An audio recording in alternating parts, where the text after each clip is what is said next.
സ്ഥലമേറ്റോട് പെയിൻസിന്റെ കാര്യത്തിലേ സ്ഥലമേറ്റോടൊക്കെ അടക്കമുള്ള അത് കൊടുക്കുന്നതിനടക്കമുള്ള പ്രതിബന്ധങ്ങളെല്ലാം ഉള്ളിൽ വെച്ചുകൊണ്ടാണ് കോൺഫിഡൻസോടൊരു സംഭവം പറഞ്ഞായിരുന്നല്ലോ പെരുമട എന്ന് പറഞ്ഞിട്ട്. പെരുമട എന്നല്ല പറഞ്ഞത്. അതിനകത്ത് ഇത്രയേ ഉള്ളൂ. സത്യം പറയാണ്, എന്റെ നെഞ്ചത്ത് കൈവച്ചാണ് ഞാൻ പറയുന്നത്. ഞാൻ നിങ്ങളൊക്കെ വ്യാഖ്യാനിച്ച അതല്ല ഉദ്ദേശിച്ചത്. എനിക്ക് സത്യം പറഞ്ഞാൽ അദ്ദേഹത്തിന്റെ പേര് അന്നേരം എടുത്ത് പറയാൻ തോന്നിയില്ല. മറ്റേ ഇത് പറഞ്ഞ ആ മോനില്ലേ എന്നുള്ളതേ ഞാൻ ഉദ്ദേശിച്ചുള്ളൂ.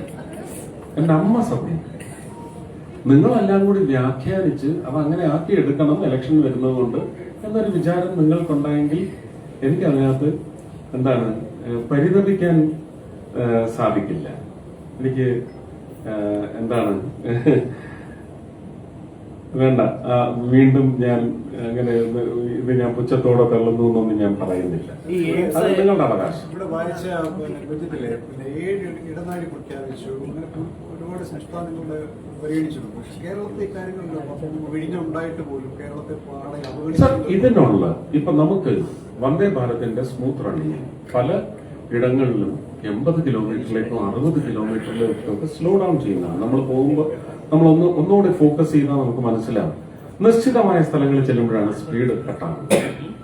ഇതിന് ചിലപ്പം 1 മണിക്കൂർ കൂടി ഇതിന്റെ യാത്രാ സമയത്തിൽ വലിയ വമ്പൻ കട്ട് വരുത്താവുന്ന തരത്തിൽ സ്ട്രെയിറ്റനിങ് ഓഫ് ലൈൻസ്. പുതിയ ലൈൻ വരണമെങ്കിൽ വീതി കൂട്ടിത്തരണം, സ്ഥലം എടുത്തു തരണമെന്ന് കേരള സർക്കാരിനോട് പറയുന്നത് പോലെ തന്നെ മാറി മാറി വന്ന എല്ലാ സർക്കാരിനോടും കോൺഗ്രസ് ഭരണകാലത്തും പറഞ്ഞിട്ടുണ്ട്. നോ കർവ് ലൈൻസ്, വളവുകൾ നിവർത്തിക്കൊണ്ട് പോകുന്നതിന്. ഇപ്പോൾ ഉള്ള ലൈനുള്ള സ്ഥലം പകരം അവർക്ക് കൊടുത്തുകൊണ്ട് തന്നെ നിവർത്തിയെടുക്കാനുള്ള ഒരു സംവിധാനം വന്നു കഴിഞ്ഞാൽ ഈ സ്പീഡ് കൂടും, അപ്പൊ എഫിഷ്യൻസി കൂടും.